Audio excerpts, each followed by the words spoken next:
Welcome to another episode of the Everyday Experiences podcast, where we uncover potential design improvements in the world around us by exploring one frustrating experience at a time.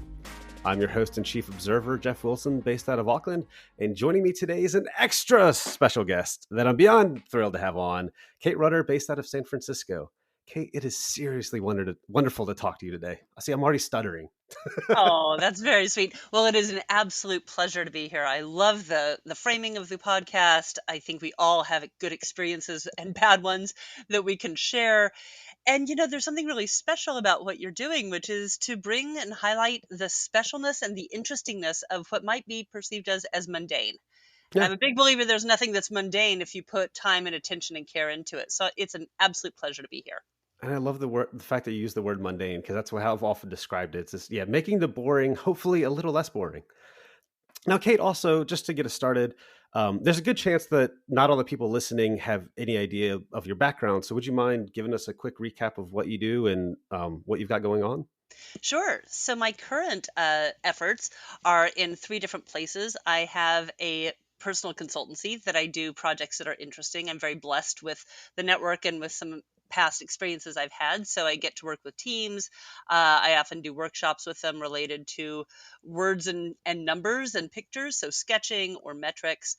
I'm writing a book with Mhm. Rosenfeld on the working title is Practical Metrics for Designers. It's an area I've been passionate about for the last decade.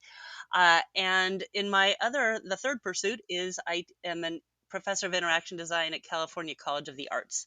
So usually have two, sometimes three, one, two, three courses a semester, and in both the undergrad and the graduate program. And I just love being a part of the community of early stage designers, because so many of the issues that are well known won't be well known by the time they hit the midpoint of their career. So it's wonderful and fascinating to learn with them and to kind of share what I've learned so far. But in the Wayback Machine, I got involved with the internet in the mid 90s. I was a director of technology services for a nonprofit that worked with career development in San Francisco. And, Monster was still just brand new. And so we had to figure out what this work life was going to look like for people in the future. And that was going to be placed on the internet. And we knew that. So that was when I started that path. Since then, I think most of my learning really happened either on my own or through a startup that got really big and then was acquired during the dot-com boom. I joined Adaptive Path, which was a very pioneering consultancy with some amazing colleagues, taught me so much. And then after that, co-founded a startup with my colleague and beloved friend Janice Fraser and Jason Fraser to help early stage entrepreneurs really blend in user experience and customer centric thinking into their startups at the Mhm. earliest stage. That was kind of the rise of the lean startup. So that was really what built a different community of entrepreneurship in my path. I've been, I guess, lucky that the career path has not really been career as a noun, which is, if you look it up, it means Hmm. like kind of a series of steps towards greater responsibility and authority in one's work life. But career is also a verb, which means to move at great speed towards an unknown future, an Yeah. unknown thing. And so my career has been much more verb than noun. It's been moving around quite a bit, but always centered on technology and human experience. And I think that's a good segue because I help run UX Auckland. We've got a meetup group down here in New Zealand. And I've been asked many times over the years, like, how did I get onto this design career path? And often I've been trying to answer that by first telling these people just, how to start looking at the world around them, how to start noticing all the different opportunities that aren't necessarily digital. And so often these conversations took place at bars because that's where meetups are being held. And that's why the first pilot episode was on bars. But today, I was asking you, well, what kind of other everyday experience might we be interested in that might help people start seeing new avenues for design, new career paths, things they can go with at speed no matter where they are, and potentially become a designer through a not that traditional channel, right? So you were eager to talk about the Postal Service when I gave you a list of episodes. What made you interested about that? I love the Postal Service. Well, let me rephrase that. I love and hate the Postal Service. I Don't think we that, all? that mail delivery is a miracle. I Hmm. really do. I can't believe, I mean, if we tried to design the system as it is now to, you know, deliver at home, and I'm in the United States, so I'm speaking about the US Postal Service. That's where I have my experience. But if we had tried to design a system that said, we are going to move physical objects from one household or one home or one location to another location within a pretty short period of time, a couple days, with almost any kind of size or weight or material. There are limitations, but they're not as stringent as they could be. Like if we were going to do that, it would be A, radical, and B, it would probably be perceived as so crazy and expensive it's impossible. Yeah. And so what I love about the Postal Service is it's taken this, it's evolved over 200 years and each time it's trying to reflect the needs of society as that's changing. I think of the Postal Service as its own country. Hmm. It has, citizens, which are us as mail recipients and senders. It has businesses. It has front of house, back of house with all of the processing. I mean, you put something in a box right here, you put a letter in a box, and then quote magic happens, and then it appears somewhere else. Yeah. It also has its own currency with stamps. I mean, it is directly related to government policy because it's a government owned institution. So it's this very weird and beautiful microcosm that does one thing well. So hopefully its purpose is to do one thing well, which is to get a physical thing from one place to another place. How much like that is not complicated, but it's complicated in doing. So I get very swoony about all of the cultural weirdness and technological invention and systemic problems that happen with a big country like the USPS. And also on that note, I am by no means an expert in postal service. I haven't studied them for more than about an hour preparing for this. But the point of what we do in this is we'll just kind of explore what we see, what kind of experiences we have going through it, and kind of the business side as well. So like what might have made these decisions happen, what might have led to this. And I'm even liking a little point that you made right there of it should do it well. That's their one job, is to get a thing from one place to another place, from one person to another person. But I'm wondering already, how do you think they're measuring that? Like what do you think their criteria is, and what's their error tolerance? Because I know as a recipient, plenty of times I get more mail that are addressed to somebody else that's not me in my mailbox than I do mail for myself. So already to me, if I were to look at the metrics of it, I'd go, wow, my I'm getting like 80% somebody else's. This is not good. They're not doing something right. Yeah, so like you, I don't have any secret sauce of the internal mechanisms of the Postal Service, which is why it's fun to take this bystander walkthrough based on our perception as users. And I'm a pretty aggressive user of Postal Service. I have a mail art practice as well, Hmm. so I try and mail things that sometimes are not really awesome for the Postal Service. And Give them a I challenge there. Yeah. exactly. But what we're talking about is 142.6 billion pieces of mail a year. Hmm. That is what the Postal Service in the U.S. covers, and that's actually down and dropping significantly because of digital delivery, because of how information is transformed based on the internet. But that's still a shit ton of physical things that get from point A to point B, and so I think that to me, the metric to measure is successfully delivered items, Hmm. right? And now if you have unsuccessfully delivered items, like you get something for a neighbor, or it goes into the dead letter office, or it gets returned, all of those are failures of it. But then there's also like maybe non-critical failures, like damage, Hmm. right? Or loss where you have no idea where it is. So I think there's those. I mean, in my experience as a customer, I don't get those as much. Where the struggles and the tolerances, and where I think it's interesting to measure from an experiential standpoint, is much more of the smoothness or really the usability. And when I think about metrics, I kind of think about three major categories. There's, especially around experiential metrics, there's usability. Can someone use it? Can someone use it well? Hmm. Which are actually two different questions. Are you satisfied with it? Yeah, if Yeah. you can't use it, then it's a non-starter.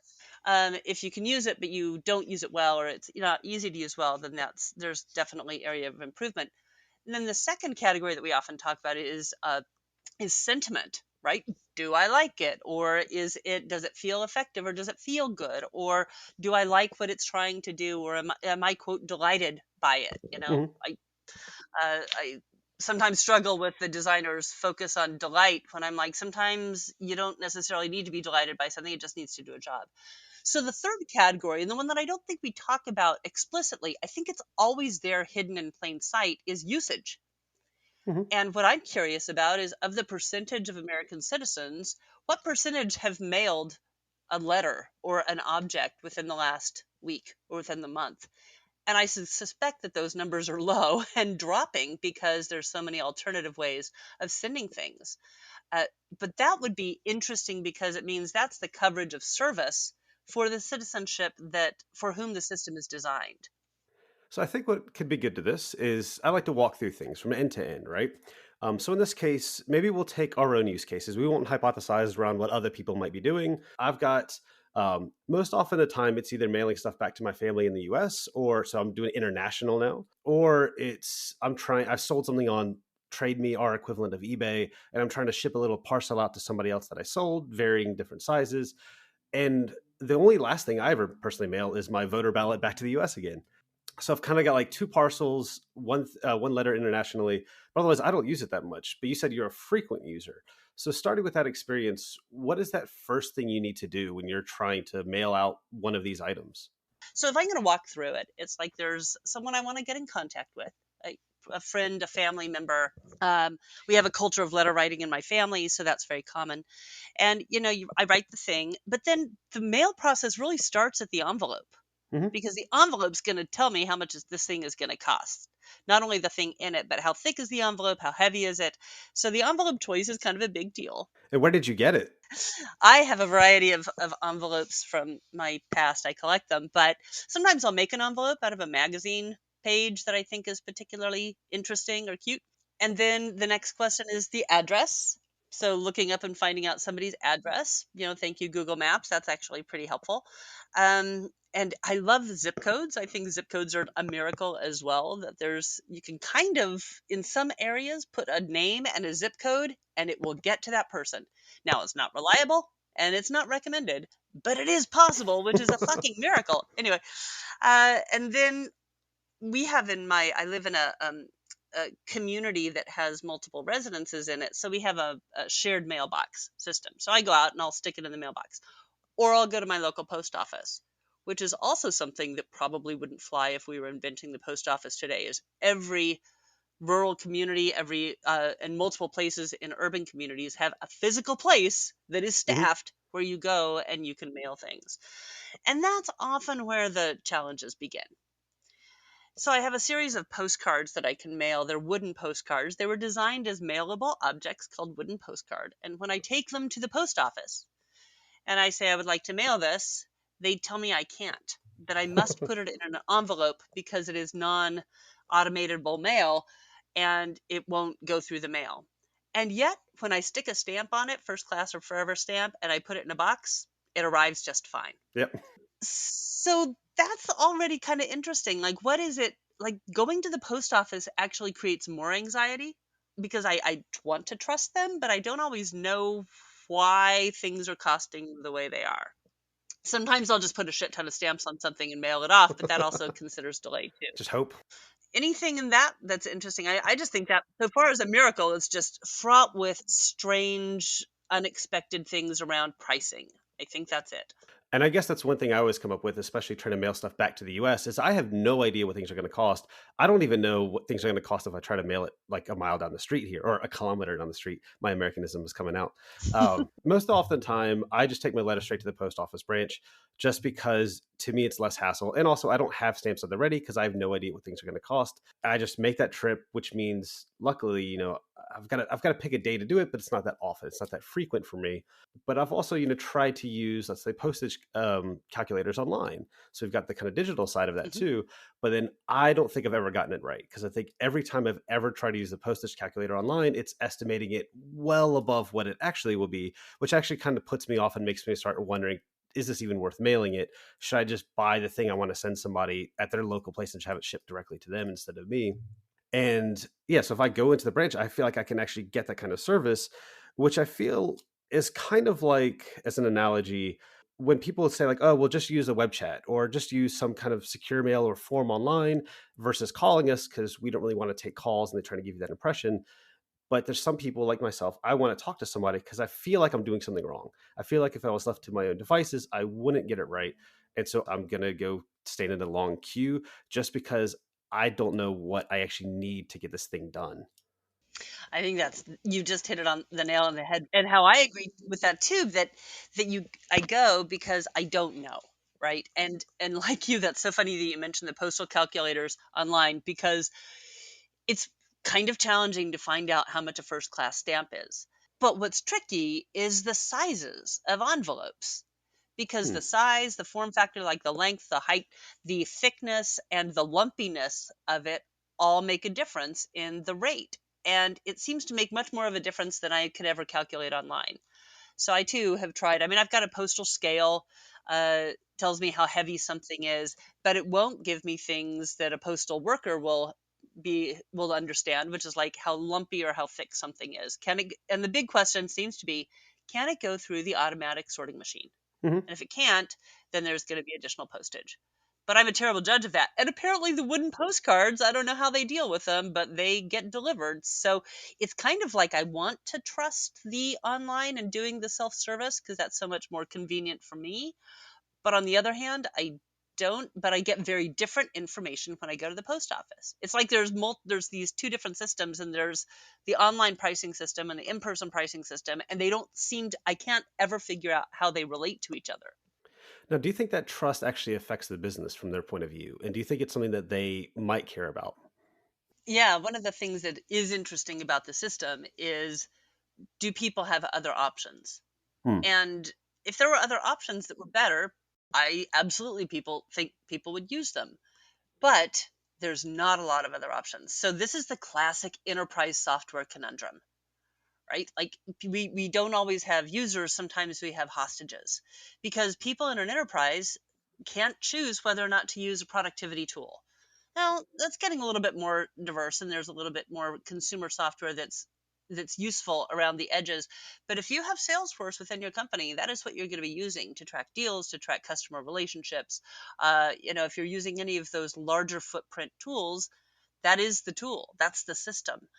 And so, in the same way with the Postal Service in the US, like if you want to mail a regular letter and you don't need it to come overnight or any of the special services that like FedEx or UPS might provide, then your postal service is your Yeah. monopoly. Like you got one place. And so honestly, they don't have to care how great that is because they have a user base that has no choice. I think one would like to think that they do care. I like to think that the individual system, people within the system care, but I don't think the system itself cares. That's very true. Okay, yeah. So they don't really need to care. We hope they do at the local level, and maybe it's we can make them care if we start if people within the postal service or designers that might come in can start showing them reasons why they might care. So maybe it's down to a branch level. So let's start, I guess, walking into that branch and start seeing the kind of things that are within that may or may not help move that faster. Because I'm just going to assume that one of the metrics might be, well, we want throughput. So we want to get as many people into the store as possible. Luckily, most of the ones I've seen don't really have that much of a decision point. Like it's just one queue that everybody lines up in, but there's some desks on the side to write some stuff beforehand.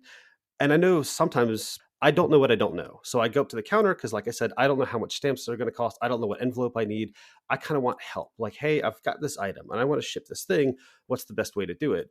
But more often than not, I just get kind of turned around and go, oh, well, sir, you need to go over to that wall over there and you need to grab that and then go to this other table and grab that pen and write this thing and then come back. So as a customer of this postal service, I'm now dreading already this entire experience because I've got to get out of my line that I waited in. I've got to go around, do all these things myself again because they don't often have the staff to go assist you. There is nobody there that can help you, kind of like your personal assistant walking you through that. Do you have anything, yeah, ever have issues like that, or is that just me? Not just you. There's kind of three modes whenever I walk in. And my first impression on most branch offices is, oh my God, all of the stuff up on the walls. Like Mm. all of the announcements and the legals and the what you can mail, and each one individually is probably a well-designed piece, but all together is this cacophony. And so, I know many students, many design teams have probably done speculative design on redesign the postal service, and they often focus on navigation and signage. I've seen grad projects that do that, and I think that that would be a big improvement as well. Worth the investment? Don't know, because maybe it's not helping all that much. Maybe that would be increased pleasantness, but not necessarily make much of a moving a needle for honestly a service that's losing customers. Yeah. So probably not their best financial investment. As far as a social investment, I think it would be important. But the three modes of going into a postal location or a post office: one, the self-serve. So there used to be better self-service boxes where you could actually weigh, calculate, mail, stamp, pay, and then put it in a box, and it would allow you to do it. They were better featured than you might get in a public location. So it was kind of like an interim, Hmm. like it was self-service, but it was still on site. I loved those. They've started removing them because I think they were harder to manage. And also there were some things, there was just risk of mail, bad things being mailed, and dangerous mail happening through those. So that's been unfortunate that we haven't been able to support those. That's kind of the self-service on-site model. The second is, what you're there for, and you just need to wait in the queue. In which case you're hoping that that is a pleasanter experience. They certainly haven't taken the lead from Disneyland on making the queue interesting and fun, No TVs like, yeah, entertaining you, and which is Disneyland's design perspective is that the ride begins, the attraction begins when you get in line, not when you get on the little moving whatever. yeah. So lines are boring, but at least you feel confident if you know why you're there. There's not a lot of anxiety with it. It's just time. But the third is, you don't know what you don't know. And that's where online services aren't going to help you, because you obviously don't know. Where really the service of having a postal clerk there to advise or tell you what's possible is so key. And what's funky is, this seems to be standard operating procedure, is you pull out one of their envelopes or whatever, all the different triplicate forms, which are still bizarre to me. Who carries a ballpoint pen nowadays? I don't know. Anyway, so you go up to the window, you're like, I need to mail this thing in this way within this time period to this location. And they're like, okay, here's the thing you need. Go over and get that, fill it all out, and then come back. And they explicitly tell you that when you come back, like, don't wait in line again. Yep. So you go off to this little, desk or whatever. You try and pick up the right forms. You fill them all out, and then you come back. And then there's this very weird cultural tension about, like, you cutting Yep. in Yep. line because they told you to come back, but by that time all the people who've seen you already waiting in line are gone, and the new people are there, and they just give you the stink eye, and it's so weird. You have to go through that process a couple times before you get comfortable with it. It's like the way that Southwest Airlines changed the queuing for waiting for seats because they don't do pre-assigned seats, and how they've had to evolve that over time so that people didn't just feel freaked out and cheated about where they were in Yeah. line. Americans are very weird about the line hierarchy, and not stepping in or out of line. It's very bizarre. So I think that even if there was a sign that was like, if you get out of line for special service, then you're at the front of the line when you come back. Like A that might, pass you wear on your neck. yeah, but that's nothing that the Postal Service has really Yeah. explicitly designed. It's just this break in expectation for how queues Yeah. work and how lines work that makes it really awkward. I've seen people get back in line, and I'm like, you don't need to get back in line. You can just go to the front of the line. They're like, no, I'll just get back in line. I'm like, that is awful. Now you're like waiting in line twice. It's so sad. So And something as I've seen, you could, let's say, have a second queue that is just for those people who did step out. And so maybe they're like one person there. However, what's going to happen likely with that option is that person's going to be not busy half the time for people who didn't have to leave line. And they're eventually going to open that line up for anybody else. And so they kind of split off the queues. But now you've still got that problem of now you've got two queues to choose which one you want to cut back in front of, because they can't just go, oh, well, let me pull you back in because now everybody else in that line. So it's that also too of trying to work through what other design opportunities could there be and how quickly can we nix those and go, nope, actually it's probably a bad idea. There's probably something else out there that people can try to think about based on this. yeah, well, there are people who've done a lot of research on queuing behaviors and how they map to cultural expectations and social behaviors. But, this is one of those opportunities where I'd like to tie back to, for people entering the design field now, that there is a level of craft and skill set and tools that will be helpful. But the biggest help, I think, is to be noticing these types of behaviors and thinking about and hypothesizing what kinds of interventions or shifts could improve that experience. I think that mindset and that attentiveness and that thoughtfulness and care is the most important criteria for anyone in a design world. I would so much rather work with someone who hasn't yet learned the tools, but who has that observational, noticing, thoughtful, empathetic kind of problem solving mindset than someone who is a wizard with the tools but can't see the possibility and can't see the problems Yeah. and doesn't really spend the time and attention to really think about them in a considered way. Now, you don't have to have, obviously it's a false dichotomy, you don't have to have either one or both of those, you don't have to choose. But I do think that when early stage designers are like, should I learn Figma or Sketch? And I'm like, well, that's not really the question. Also, Figma, but not really the question. Um, the real question is, what have you noticed lately that's not working in your everyday routines in life? And what are some simple things that you think you could do about it? And as soon as someone picks something simple like redesign the line system, I'm like, okay, let's talk through that, because it's never Yeah. simple. Changing human behavior and shifting human behavior is a design consideration. It's never going to be simple. So I think it's that kind of looking at a system like that is what really enchants me and fascinates me about the whole design craft. Because, like, when you talked about the line and the social aspect, that social unease, that's one thing you wouldn't get by just observing alone. You've got to start talking to people. You've got to actually sit there with them, walk through the line with them, and kind of see, well, how do you feel at each step of the way? Because, yeah, again, if you were just looking at the numbers of queue, oh, there's 10 people in the queue right now. Now there's 5. Now this one person needs to re-enter. You're missing all that empathetic side, as you just mentioned.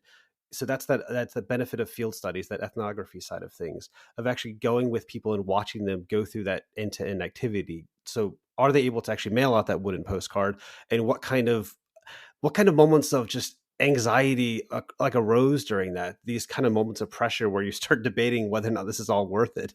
Like, does that person really need to receive this postcard, or do I just want to get back to my couch and watch TV? Exactly, exactly. I mean, you had kind of alluded to, I think I overheard you alluding to some of the callback to your bar Hmm. experience.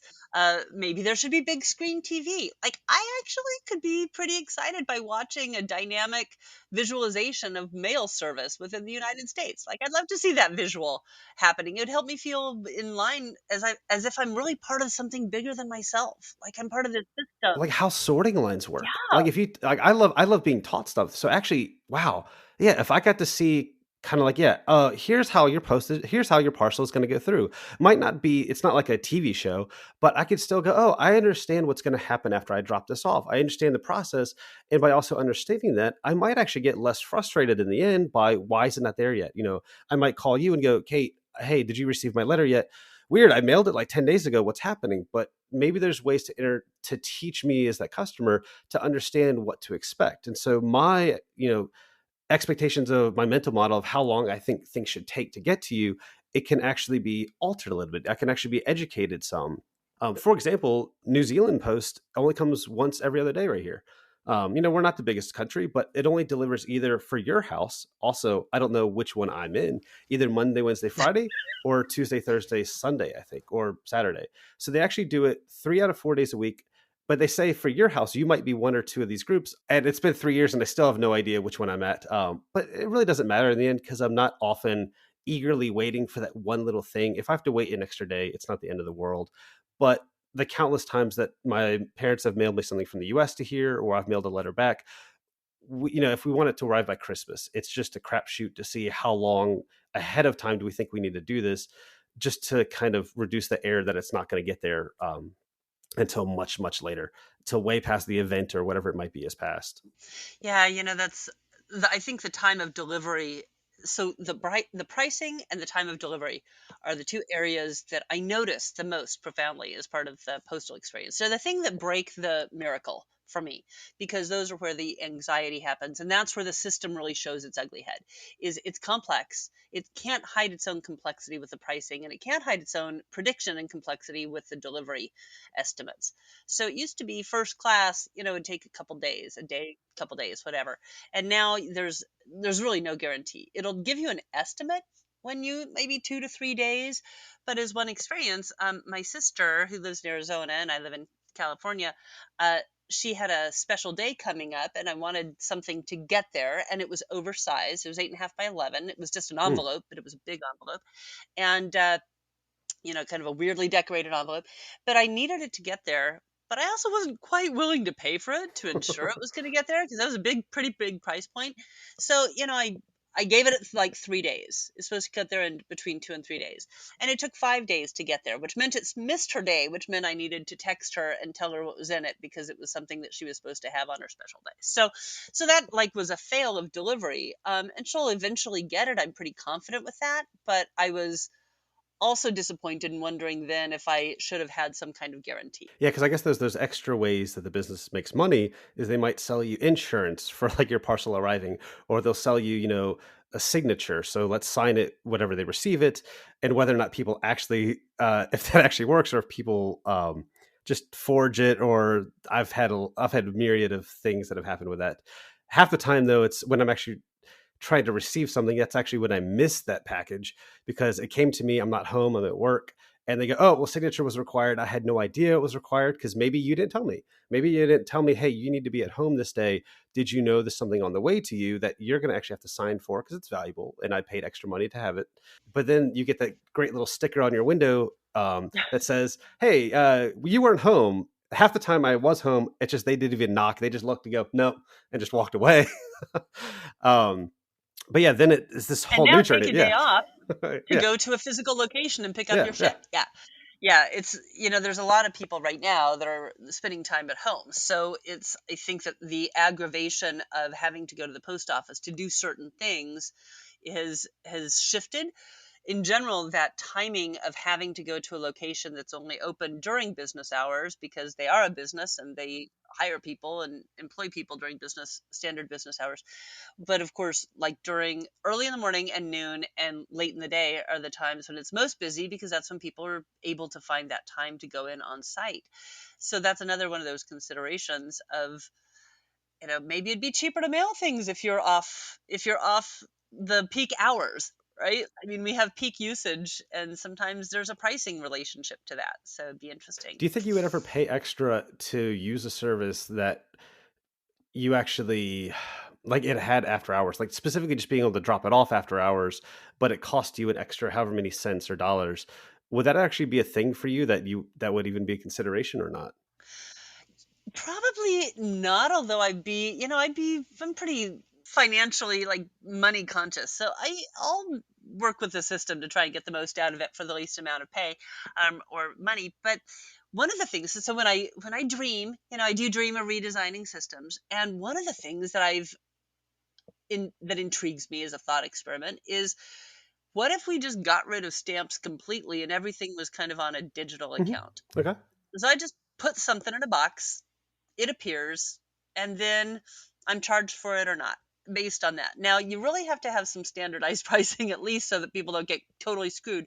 But I think there's more opportunity to do that as a government system or as a public system rather than as a private system, where the incentive for profit is different. So I think that would be really kind of intriguing. I mean, we have that with things like commuter cards and fare-based tolls for public transit, etc. Is you have a card with a Hmm. balance on it, or even not a card anymore. Now it's just a digital account with a balance in it, and then that gets broken down or burned down as you use the service. And I think there's a good model for that potentially could work with the postal service as well. I know businesses do it because I used to work a lot with direct mail services, for bulk mail, and I mean there's a variety of business behaviors and business services that the postal service makes possible that individual consumers just really have no access to because we don't have the volume. Yeah. And then, taking that one step further. So now if it is all digital, you don't need to go buy stamps and like keep track of what is changing. There's that idea of, well, how can you make it even less of a hassle to leave your house? Yeah, you're in quarantine potentially, or you're just working from home now, and you want to mail something out. Well, here's another fun note about New Zealand: is as far as I know, in 3 years we don't have outgoing mail, so you have to go to a drop box. You have to go to a post office. There is no little red flag you raise like I used to have back in the States. So yeah, it is always that journey now to the post office. You've got to make time. You've got to do this thing if you want to actually get anything out of there. And also on that note, I mentioned earlier, receiving mail that wasn't actually mine. So I want to return something to sender, but now I've got to once again go, well, I can't just put it back in my mailbox and go return to sender, write on the envelope, flip a flag up and go. I've now got to go out of my way to help somebody else in the world. So I'm trying to be a good human, trying to help somebody else get their thing. But I still keep going, do they really need this parking ticket? I can tell it's a parking ticket. What would happen to them if I never went back to the store? Because that's on the other side of town. They won't know they won't even know they ever got it. They will have no idea until one day collections comes to them and says, hey, by the way, you've got massive amount of bills that are unpaid. Did you know that? It's really interesting not having outgoing mail here. Just from a human side, you feel kind of guilty about it.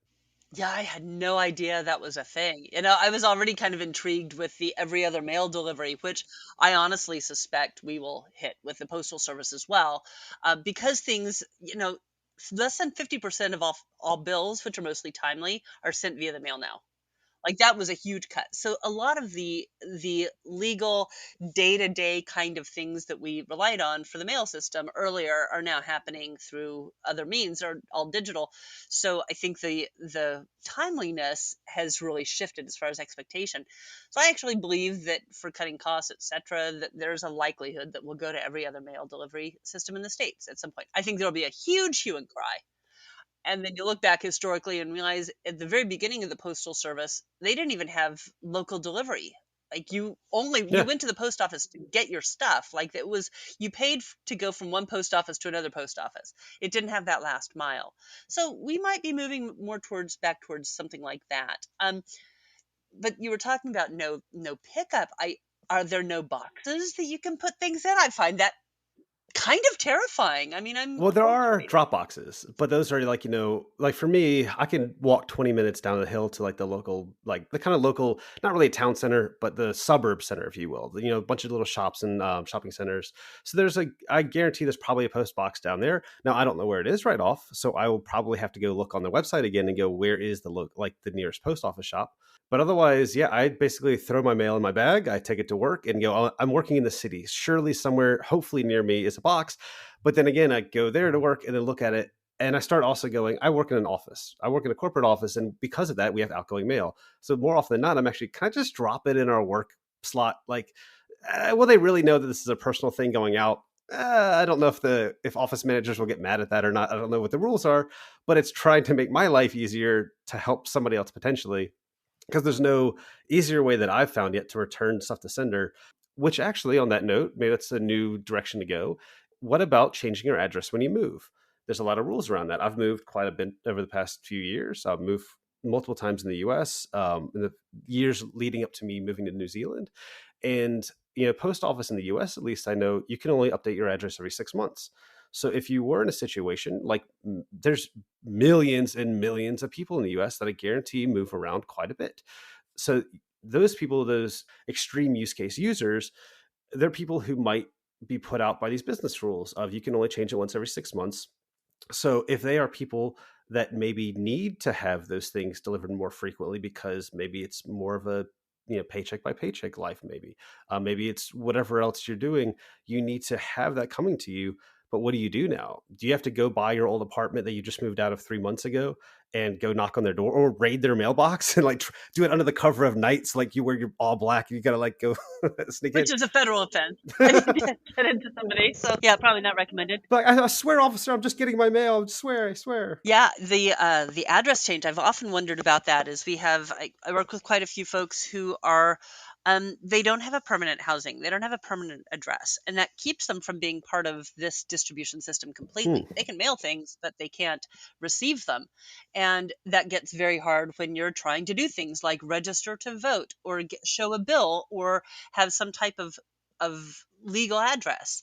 And my sister lives in Taiwan, and so our childhood home in Arizona is their official address. So they have a US based address that they use for banking, etc. And it kind of reduces the complexity of being a global citizen than having to kind of have your banking, your financial relationship different from your citizenship, which is kind of given a very skewed eye right now, and scrutinized quite carefully. So So the sense of like I'm curious about our need as we move more towards a global society, to have a universal address that is not related to a physical location in the same way it is related to something else, more like email or more like a domain that might be a little more malleable than a physical location. And it concerns me when I make some assumptions around mail delivery and I'm talking to folks who are either unhoused or they don't have a permanent residence, that they're very aware that they're not part of that system, and that there's other relationships that they have about the United States and citizenship that they are then feeling not a part of. And I think that is a bigger risk societally and a concern. I mean, that's, I think, when we talk about the design opportunities, when we think about how these big culturally dependent systems need to shift, it's that type of trend that I think is really important to be attentive to. Yeah. And who do you think would be the main stakeholders, if you will, the people, the shareholders, the stakeholders, who would improve, who would benefit the most from doing that, and what would make them actually want to do that though? Because is it now above the Postal Service? Is it now more at a government level? I think it is. I think, we've who would benefit? Well, it depends on whether or not you're trying to get people to vote or getting people not to Yeah. vote. I actually think that things are going to be pretty pivotal on that. I mean, I think looking at the combination of now civic engagement, and I have some great people in the network who've worked on ballot design, who've worked on voting rights, who've worked on polling experiences, etc. This is the civic engagement that happens, and that overlaid with the postal system and mail-in ballots and all of that. I mean, as you experienced as an expat, I think there's something really important and meaningful about that. And it could be that minor policy changes in the post office could tip off really significant civic involvement challenges for the broader government. And so it's something worth watching, you know. Yeah, so maybe I'll save that one for another episode, and maybe I can bring you back someday. We can go into the big, big, complex things of government and all. Honestly, I'd love to have to hear you on your podcast talking about have someone talk through some of the voting practices and what design is, because ballot design and polling design. I mean, Dana Chisnell has done amazing things with that. There have been some incredible thoughts that are happening about the implications of design and accuracy and civic engagement. And that is not, I mean, I don't know. I'm a customer of that. I am not a designer in that. But thank heavens people are really giving it the attentive thought it needs. For a little sidebar, just to tease that out, I'm now able to vote as a permanent resident here in New Zealand. And funny enough, this year we had our New Zealand elections. We had the US elections. I voted for the US elections from New Zealand. However, I then had to take an emergency trip back home. And then I ended up voting for my New Zealand elections from the US, because the New Zealand elections actually allowed you to vote online. So I didn't have to send in a piece of paper or anything. I actually just went on a website. I did print something off, but I scanned it and emailed it basically back to New Zealand. So I voted this year. I voted for both countries from the opposite country. It was quite the experience. Yeah, I'll save that for another one. There's a little teaser of ways it can be done. Wow, I can't wait to hear that one because that'll be interesting. So yeah, we'll go back to the post office, kind of round some of these out. I'm realizing recently in New Zealand, and I don't know if the US has changed this way. If I receive a product, let's say from Amazon or Mighty Ape, or equivalent of Amazon, and it's got a lithium ion battery in it, right? If I wanted to return to sender, I've had issues already where the post office employees here are going, does this have batteries in it? And I go, well, yes, it's a Bluetooth headset. Of course it has batteries. And they go, oh, you said the keyword battery. That'll be an extra $150 to mail that. I'm like, excuse me? Sorry. They're like, yeah, it's got batteries. It's that black and white. You said batteries. I heard batteries. It's now going to cost you this huge expense for the safety of mailing lithium ion back, which never costs, it cost me $10 to actually get that item. And so just to return an item, or if I were to sell my headset, let's say, or sell something else to somebody else in New Zealand, I would have to pay this crazy fee. So it just kind of stops me from also using their service completely. I have to go find other means. Maybe I just throw it away. And I'm an environmental person. I don't like just throwing things away. I want to do something with it. But I guess that maybe that gets in that human-centered design aspect of what little decisions like that impact the way that we live our lives and the world that we have around us too. Well, it's going to get worse. I think a lot of people just end up lying or not Mm. noticing. They don't say that word. But once you said that word, it's kind of like if you've ever gone into a florist, if you say the word wedding, Uh, then everything seems to be triple the yeah. cost. It's so weird. I once went in and asked for just a small cluster of flowers. They're like, is this for a wedding? I'm not going to lie. I have my integrity, but I was trying to avoid that word because that triggers all kinds of other things. So I think that there are those, one could look at that as a design opportunity. What does it take to mail something safely? And is that a service that could be built on top of the Postal Service? As many different businesses have been built on top of the Postal Service. And I don't know where we're going to go with that. But what saddens me and intrigues me about your story is that it's something that is currently common, it's going to get more common, and the alternatives are really damaging, right? Throwing something out, not using it, they're costly, they're environmentally not helpful. So that's one of those possibilities of when and how will we be able to mail some of these things or move some of these physical things that are perceived as threats? How can we move those Hmm. around? But yeah, that's I hadn't thought about that. I haven't encountered that. Most of the time I'm mailing messages, instead. Yeah. But I will say, so it's funny because you were talking about mailing, that weird thing. Our family for many years, about 12 years, had something called a round robin, which is, round robin is a little bit like you might have found that in collaborative workshops or something where everybody goes around and says a little something. Um, but in round robin in the mail sense is we had this denim package that we had sewn, and it had a changeable address label in the front. It was about the size of maybe a VHS videotape because it was designed to be the size of a VHS videotape. And what would happen is there were five different addresses, and the first person would put in a letter and mail it, and then the second person would read that letter, put in their letter, and mail it. And it went all the way around the circuit to the five. And then when they came back to the original first sender, they had the other four letters. They took their old letter out, put a new letter in, and sent it on. And so every time you got it, you had a letter from every member of the family. You took your old letter out, put a new one in. And we had about a good, maybe I think it was like a 12-year run on that, which was pretty fascinating. And you could put in photos. I mean, it was like a little package, but it finally got really problematic to mail it because the Postal Service was very concerned about what was in this little blue denim bag. And we had increasing challenges trying to get somebody to realize it wasn't something crazy, dangerous. I mean, it was really looked at with great skepticism. And I'm like, it is a family letter. And one time it was like, well, if it's five letters, then you should be paying for five letters instead of for one package. I'm like, Huh. I just never understood that. So we still have the denim package. We haven't reinstituted that, but it was a great way of communicating as a family, before email really hit stride. And if you if you print it on the denim, this is not dangerous, that would just raise the skepticism even more. Like, I don't really know if I believe you. Right. It's like saying battery. It's one of those words that just calls attention to itself. So, And I guess so. Let's say they received the letter. One last little point. I noticed the new product the other day. I think I saw it in an ad or somebody put it on Twitter. There's now a ring sensor for your mailbox. So maybe they've received that denim letter. There's apparently a sensor people are making, and maybe they've made a lot more. This is just the first one I've seen that basically lets you know when your mail arrives. So kind of this Internet of Things of your mailbox now. It's a smart mailbox, if you will. Tells you when your packages arrive. But I've started trying to wonder, and I haven't gone that far into it, who might need that service and what is that helping that person? Like, why would people potentially buy this thing? Because I know for myself, most of what I get is bills or return to sender items. I'm not that invested in like waiting for that one thing. However, I do realize I do have another camera, and what I do use it for is actually parcels. So not necessarily my mailbox, because it's more of a letterbox specifically only for letters, but I get parcels dropped off at my door all the time, and those I do think are worth paying for. Paying to have a system so that I can see it because that item might be of particular value, and I don't want people to steal off my porch. So when I see that person come, if I wasn't already aware of what might be coming, I can start making decisions around my life of, well, do I leave work early today to go home and get that before it's too late?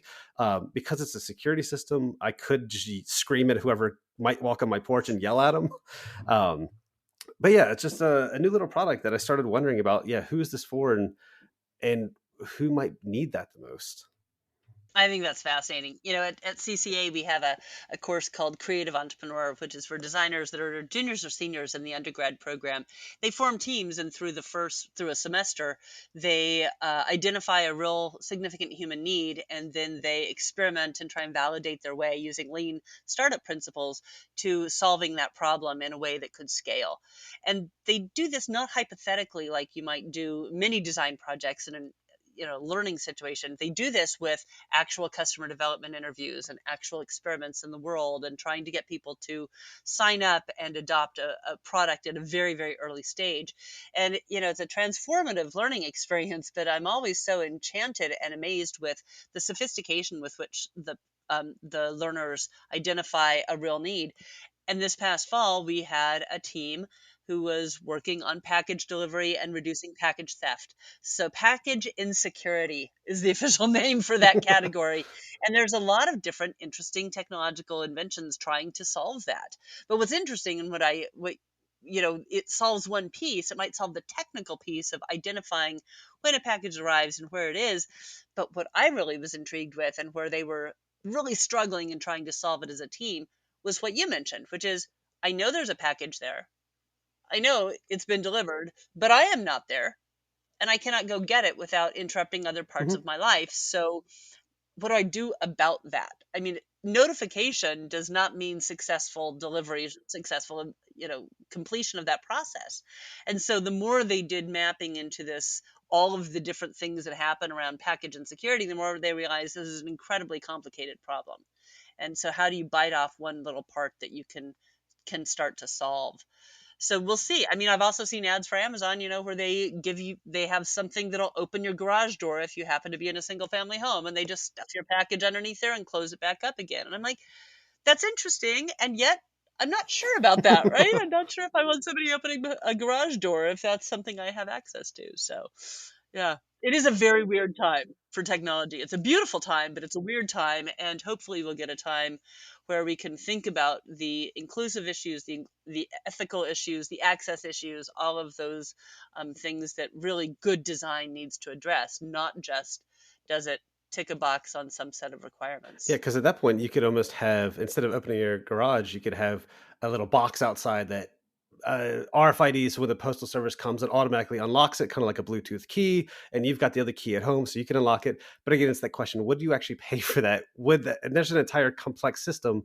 Um, this is going way back for fans of What Is Wrong with UX, way way back, and I forgot exactly which episode it was. I actually did write an article based on it, but you were talking about complex ideas of how, like, adding one little flag for things like a notification isn't just that one little simple act. It's this Mm. huge complex system of how did that even get implemented. So in this case, if it was some tech thing like Amazon being able to open whatever it is, how do they supply all of their delivery drivers with this thing? How do they keep track of which house has what service and database holds all that information, who maintains that database? So these one little ideas, it's never that simple. And so I'm always encouraging people listening to think a little bit further into that, to not just look at the surface and go, oh, I see a problem, let me try to fix it, done. What kind of other problems might you have created in the background that you might not have been privy to or noticed enough to start with? And I love that you're talking about that, because it's true. It's a talk that Laura Klein, who's my co-host on What Is Wrong with UX, often talks about is, you can put something on the interface, and for some designers, one they might believe that that is addressing the situation or the problem, because now there's a picture on a wireframe of a word that would say, flag this comment or remove or whatever. That's kind of the poster child for that. But ultimately, it's everything is going to be involved with the system, or at least you need to consider everything as if it's involved in a system. And then what are the consequences and implications of that? And it's thinking through that that creates, I think, effective design and effective designers. You'd mentioned earlier that you were reading How Design Makes the World by Scott Birkin, which is a book I really admire, I really like. And on page 160, it's the last page of the book, he has a series of questions about what to ask for things around you. And as a learning experience in the coursework that I did, I actually made a visual model of that with Scott's permission. And every learner in the foundations course went out and found three things. One was a digital product, one was a physical product, and one was an environment. And they prompted and answered this set of questions. But the set of questions that's so amazing is not, it's rarely about how this thing looks Hmm. or exactly how it appears in an interactive way. It's much more about how did it come to be. So things like what message is the style sending you, or who's included or excluded from participating in this design. As we talked about, people without a permanent address are excluded from mail delivery service. And so I think, who paid for it and what is the power structure behind that investment, and what do they expect to get out of it? I think all those questions really tap into that systemic understanding. And as designers, it's more important than ever that we consider those, because we might find ourselves, ruining free economies or Hmm. or democracies or other kind of much bigger systems with seemingly thoughtless things that we do. It's pretty exciting time to be a designer, but there's more consequence to it than I think ever before. Yeah, because in this case of the Postal Service, it's definitely the biggest one out of the shows I've done so far. Because a bar, it's an individual owner, right? Patrons pay for that bar to keep it alive. Grocery stores, customers pay for that grocery store to keep existing.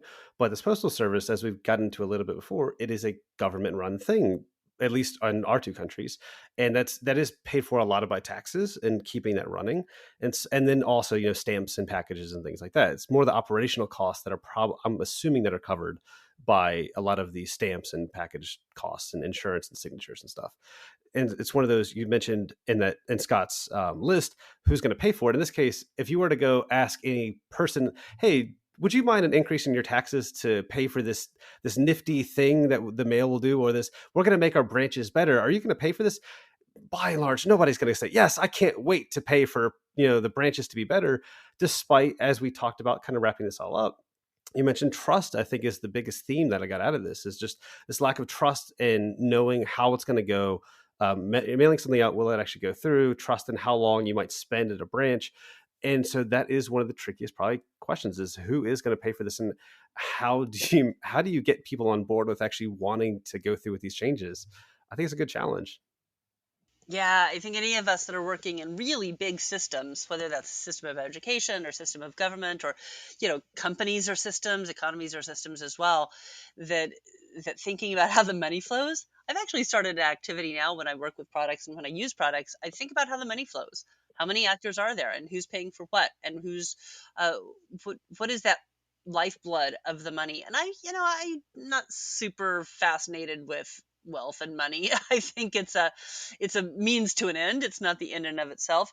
That said, it's it's what keeps companies sustainable. It's what keeps economies going. It's what keeps livelihoods healthy. And so, knowing how the money flows tells you a lot about how that system is structured and why. And with that, I think we've gone up at such a broad level that I love.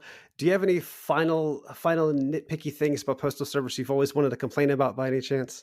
Hmm. I am going to complain Oh about one yes. thing. There was a mail carrier named Ed who delivered my mail when I was growing up, and he was our mail carrier for 35 Okay. years. And our family loved him, and he loved us, and it was great. Like, he knew everybody in the neighborhood. Like, he was a real connector of people. And last year, the mail services in Arizona did a rebalancing, and they swapped his route with someone else's route. So he now delivers mail in the next like sector over, which is literally 3 miles away. And the person who used to deliver mail there now delivers it in the other sector. And there is nothing. I mean, so there was a hue and cry because communities. Uh, and the thing about that is, it's there wasn't enough other Yeah, change yeah. to make it feel like it was fucking doing anything. It just felt mean spirited. And both communities were like, we want our original mail carrier back. And the Postal Service refused to even look at it or do it. I'm like, that just seems like it's not helping. Yeah. Like, there was something that was working and it got fucked up. And then there was a refusal to look at it. And I think what I'd like to close with is, in any system, as it grows, there is a point when the system stops serving the people and the people start serving the system. And when that happens, you can feel it and you can smell it and you can taste it. And when that happens, you got to recognize that that system probably can't deliver the kind of human value that you would hope. Yep. So that's, a little bit of a warning sign for you, as evidenced by the loss of Ed, who was also like a year within retirement anyway. It just felt like it was mean. I don't know what's going on with that, but I'm pissed at them. I'm still pissed at them with that. And like you said, But there's for them, it's like, well, do they care? Do they even care about your feedback? Do they're like, oh, well, we wanted it for X reason that they might have wanted it. Maybe it's because he had more experience. I'm always trying to like look at, well, what might have made that decision happen. I'm trying to give people the benefit of the doubt to some degree. And maybe they're like, well, we needed a more experienced driver on this route because it's more complicated things. Maybe there's things we don't know about it, but in the end, it's that totally ambivalence. Like you said, it's now people serving the system. It doesn't matter what metrics you might have had or complaints. They might have just fallen flat of, well, we don't really care. It's not serving their business model because they're a service that's kind of essential. It is essential. They need it. And so people stop caring. And I hope anybody listening, if you see that happening, do what you're going to do to try to start changing people's minds about that. So with kind of a downer, but hey, why not? I know. On the other hand, we love you, Ed. It's still overall mail is still a miracle. Love you, Ed. Right. So Kate, how might people find you? You said you've got a book coming out. When is that coming out? Do you have a rough idea? I'm gonna say end of the year. Kind of look Q3, Q4ish. Yeah, and people can find me on Twitter at Kate Rutter, KateRutter.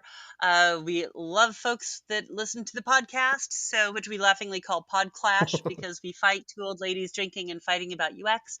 That is called What Is Wrong with UX, and you can find that on all the places where podcasts are listed. But probably the best main link is to go to usersknow.com, which is Laura Klein's site. She's my co-host, and there's a section there that you can both see it and listen to it and find it.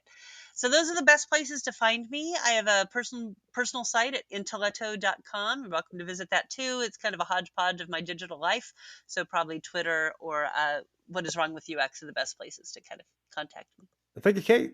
And with that, folks, thank you for listening to this episode, and I hope that made you think of a few new things.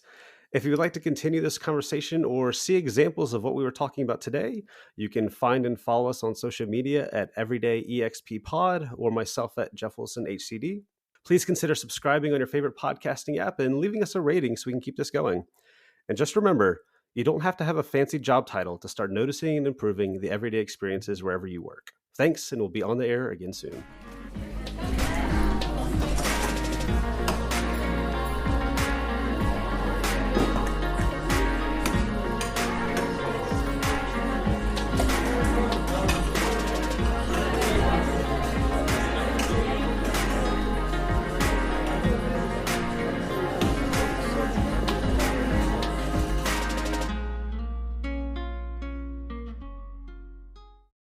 I have high respect for the postal workers. It feels like a thankless job because it's a system everybody seems almost that they have to use.